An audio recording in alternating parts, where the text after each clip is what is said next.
Hi, I'm Mary Beth Quinn, a mixed media collage artist, and today I'm going to show you how I use the Gelli Plate to make collage papers for my mixed media collage landscapes. These high flow acrylics that I'm holding up here have a really interesting effect on the Gelli Plate, and I'll also be using just some regular acrylic paint like this. But just to let you know straight up, this is not a tutorial on the Gelli Plate. I actually know very little about it. It's a wonderful tool. I'm just playing around and I know how to get certain effects that work really well with my collage papers for my landscapes. I thought I would show you just what some of these papers can look like and the reasons that I love to just use the Gelli Plate with its layering effect, because you can get such interesting patterns. Now, this wasn't one I did on this video. It's an older one, but there are various types of paint on this. It's got a really beautiful color contrast between this blue-green and this orange, this yellow-orange, and then these nice little shapes that I put in there with just probably, I don't know, something like the bottom of this little bottle. Now, these other ones, I really love their combinations of layers of paint and also this, it's not this color, but it's this golden high flow acrylic. When you put it on the Gelli Plate, and I don't know enough about the Gelli Plate, I am literally just playing around. When you put this high flow acrylic on the plate, it separates and you get this little mottled effect that you see here. So I have my layers that were underneath, and then as I got to the end, I used the Titan Buff high flow acrylic, just a thin layer, and where it mottled, then you can see this that's behind it. These kind of textures on a landscape, you get the textures of the stencil that I used here in the background. It just adds so many interesting little qualities to a collage piece, especially in the landscapes that I'm working on now. So I can carefully choose my colors so they reflect the colors of the landscape that I generally like to use. And I'll show you really quickly. That's a really nice one. That little area right there. I'll definitely be using that. I'll show you the effects that they can get in the landscape. Like, for instance, this one, this little piece of paper here, you can see it's partially painted over, which is exactly what I want. I don't want it to be just floating on top. I want it to be integrated, but the interest of those little patterns in there and the color lends itself perfectly to a grassy slope. I used it on these trees along with some paint and some transparent homemade tissue paper that I put over the top here, partially obscured in some places and showing through in others. That's just really interesting. I seem to have really used a lot of this paper. In fact, I worked really hard to try to duplicate it because I did love it so much in these landscapes. Here you can see that mottled effect in this piece of paper. It's also up next to something out of my book of poetry. So you get the words and the patterns there together, and they're just lovely. Here, it literally looks to me like some little wildflowers along this bank. When I put this piece of paper here, I didn't even know that this would be the top. And that's part of the process that I use in my intuitive landscape class. You just paint until you see something.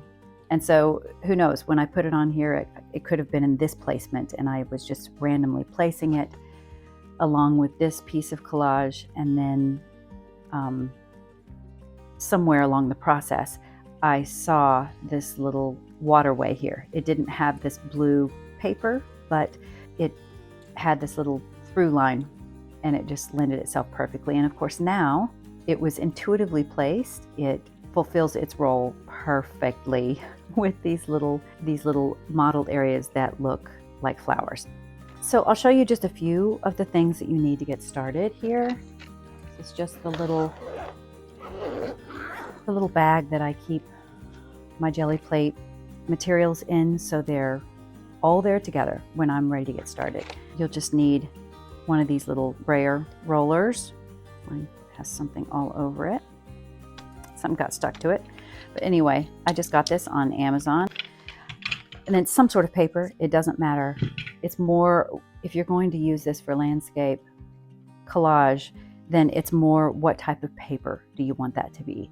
I've used some more durable tissue paper. I've used this tissue paper before on the Gelli Plate and put patterns on it. Or I've used, like this is an old sketch pad.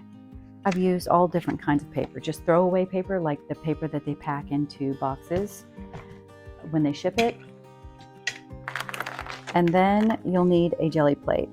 I have two because I like to keep them going. And one thing about the Gelli Plate, and again, this is not a tutorial on the Gelli Plate, but I've just learned by experimenting. And so you will too. You will find that in some cases you need to leave the paper on there to dry if you really want it to lift up all the paint that you've put down there. Sometimes I'll partially lift up the paint because I want that appearance of partially lifted paint to be on the next piece of paper. So you'll learn all this by doing. And then here's just, I keep in paper that I can use for the Gelli Plate and for my collage papers. And just, you know, here's some experiments that I did with putting down leaves and botanicals onto the Gelli Plate. There's so many things that you can do. I'm constantly experimenting with it because I just am fascinated with it, and I know that, you know, this would be beautiful in a really big painting as collage paper. So I really can't recommend enough just experimenting with things. That is literally the best way to learn anything. Classes are wonderful. Getting all that expert knowledge is amazing. But to really just work with something and have that childlike attitude of what will happen if I do this, it really just requires an attitude that I think is so beneficial to a really healthy practice, where you're not scared to try things and have disasters happen, or to not really know what you're doing. I mean, none of us know what we're doing when we first start something. And I've really made friends with that over the years, and as you might know, that can be really fun. So as you see, I just am putting down some acrylic paint, and I think I added in, I combined some acrylic with some high flow. Now I'm just putting a stencil over the top and using my brayer to mash it in there a little bit. I'm being totally sloppy because I just want the patterns to be random, haphazard. Now, as you can see, when I'm pulling up the effect of that high flow acrylic and the separations that happen and how they reveal what paint is below. And there's the stencil pattern on the back of that one. That will be very, very interesting in a landscape. So now I have the Titan buff, and as you can see, if you keep your eye on it, it begins really modeling and separating. And then on that one, on the right, I put the blow dryer on it because I'm wanting that to dry completely before I put something else over it. So on the left, I'm working on another one. See, this is why I have two, because I can work on one while the other is drying. So now I'm putting some more, I think it's the Turquoise high flow acrylic over that Titan buff, and I'm going to let that do its separating and put a piece of paper over it. Now I'm just going to let that paper dry there on the right, and when it's dry, it will pick up everything that was on the plate, which you'll see that in a minute. So now I'm just combining some things on the left here, and just trying to get really fun textures. So I get out my stencil, really press that down with a piece of paper, and really soak it up with some tissue paper. I'm just getting all of that paint out of those tiny circles, and then pull the stencil off. Now I'll let that dry before I put paint on it. So as you can see there on the right, that's how I got that really interesting looking piece there. I know I will use that many times. So now I'm starting again with the turquoise high flow, and it's separating, and I'm just adding some to the one on the left as well. Now that that's dry, I'm just going to add a little bit on there. Pulling out my blow dryer again to try to get that really adhered to the Gelli plate so it won't move around if I put something over it. So as you can see, you can just go from one experiment to another. Now I'm adding the Indian yellow over the top of that, along with some sepia high flow. I really want to get all those colors. Since this is for a landscape, I really want to get all of those colors interacting, working and blending together.